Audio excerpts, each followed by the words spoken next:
Everyone. అందరూ ఎలా ఉన్నారు? నేనైతే చాలా బాగున్నాను. మీరందరూ కూడా చాలా చాలా బాగుండాలని మనస్ఫూర్తిగా కోరుకుంటూ ఉన్నాను. సమ్మర్ అయితే హాట్ మరీ ఈ సమ్మర్ 45-50 డిగ్రీస్ సమ్మర్ ఉంటుంది. రాను రాను ఇంకెలా ఉంటుందో అని భయమేస్తుంది కదా! ఈ ఎండాకాలము. నిజంగా ఉష్ణోగ్రతలు చాలా ఎక్కువగా ఉంటూ ఉన్నాయి. కానీ పిల్లలకి సెలవులు ఇచ్చేది ఈ టైమే కాబట్టి వాళ్ళు ఎలా ఎంజాయ్ చేయాలో అలా ఎంజాయ్ చేస్తున్నారు. ఒక పేరెంట్‌గా మనకి భయం ఉంటుంది కానీ పిల్లలకైతే భయం ఉండదు కదండీ! వాళ్ళు మిస్ అయినవి అలాంటివన్నీ ఇలా ఈ టైంలో తీర్చుకుంటూ ఉంటారు.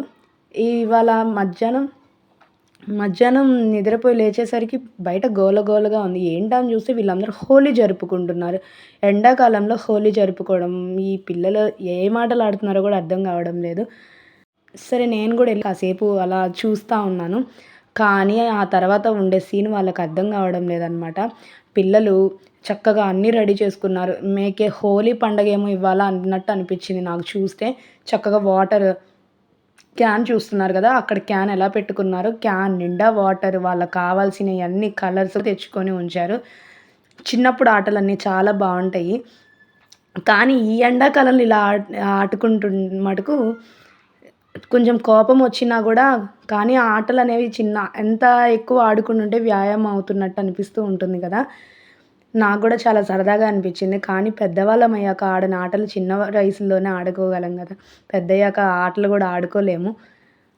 సమ్మర్‌లో అందరం వెకేషన్స్‌కి వెళ్తూ ఉంటాము. అలాగే అమ్మమ్మ, తాతయ్య వాళ్ళ ఇంటికి, నానమ్మ, తాతయ్య వాళ్ళ ఇళ్ళకి వెళ్తూ ఉంటాము. చిన్నప్పుడైతే సమ్మర్ సెలవుల్లో చక్కగా సాయంత్రం అయితే డాబాల మీద నీళ్లు చల్లుకుంటూ, అలాగే అరుగుల మీద కూర్చొని, అలాగే పైన చందమామను చూస్తూ, వచ్చిన కజిన్స్, అలాగే పిన్ని వాళ్ళు, మామయ్య వాళ్ళ పిల్లలు అంటూ అందరం కలిసి ఆడుకుంటూ ఆహ్, రకరకాలుగా ఆ డేస్‌ని ఎంజాయ్ చేస్తూ, చాలా మెమోరీస్‌తో మూటగట్టుకొని మళ్ళీ రిటర్న్ బ్యాక్ అయితూ ఉండేవాళ్ళము.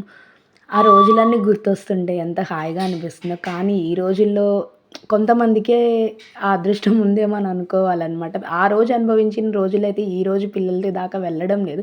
కానీ వాళ్ళకి మంచి మంచి మెమోరీస్‌ని మనం ఇవ్వాలి. అది మన బాధ్యత గూడా. పిల్లలు చూస్తూ, ఆడుతూ ఉంటుంటేనే చీకటి గూడా పడిపోయింది. అయినా వీళ్ళకి మటుకు అలసట అనేది రాలేదు. ఆడుకుంటూనే ఉన్నారు. ఎంత వీలైతే అంత వాటర్ అసలు రంగులు నిజంగా ఈరోజు హోలీనా అన్నట్టు నాకనిపిచ్చింది. ఎంత అరిసినా రావడం అనేదే లేదు. వాళ్ళకి ఆ విధంగా దానిలో ఐస్ ముక్కలు గూడా వేసుకున్నారండి.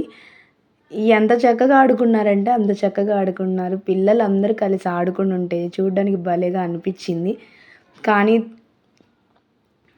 యాజ్ ఎ పేరెంట్‌గా మనకి ఆ తర్వాత వాళ్ళకెట్లా ఉంటుందనేది మనకనిపిస్తూ ఉంటుంది. ఈ ఈ వేసవి సెలవులైతే మీరెలా ఎంజాయ్ చేస్తున్నారో తప్పకుండా నాకు కామెంట్ చేయండి. అలాగే ఏ వెకేషన్‌కి వెళ్లారు? అలాగే అమ్మమ్మ, తాతయ్య వాళ్ళ ఇళ్ళకి వెళ్లారా? పిల్లల్ని తీసుకొని అనేది ఖచ్చితంగా కామెంట్ చేయండి. మీరు చిన్నప్పుడు ఎలా ఎంజాయ్ చేసేవాళ్ళో కూడా కామెంట్ చేసి నా దాకా తెలియచేయండి. ఈ వేసవికాలంలోనే ఊర్లల్లో మంచిగా జాతరలు, తిరణాలు అలా జరుగుతూ ఉంటాయి కదా!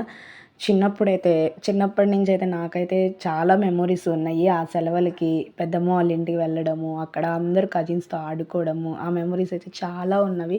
ఆ డేస్ మళ్ళీ నిజంగా తిరిగి రావు. ఆ రోజులన్నీ నిజంగా ఎంతో మెమోరీస్ అనమాట. అవన్నీ మధుర జ్ఞాపకాలు, నిజంగా తీపి జ్ఞాపకాలు అని చెప్పి అనుకోవాలి.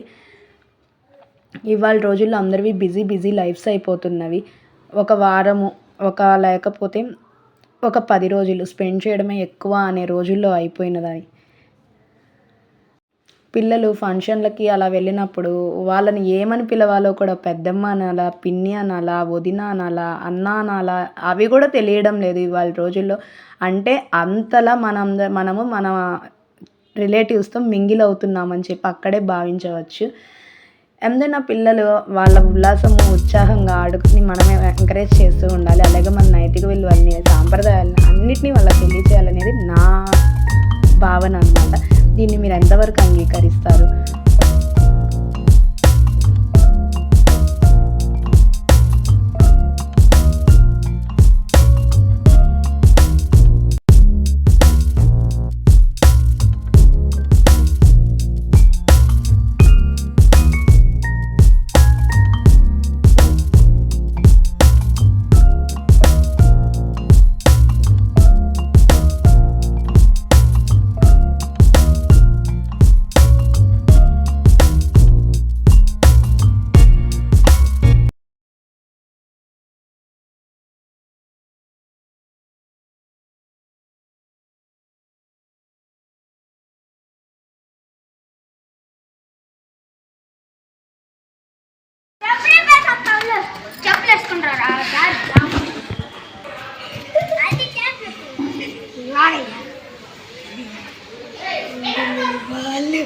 అసలు ఇటు పోవాలైతే మన సేపు ఉంటే కాకలు చూడు సినిమాలో పెట్టుకున్నాడు.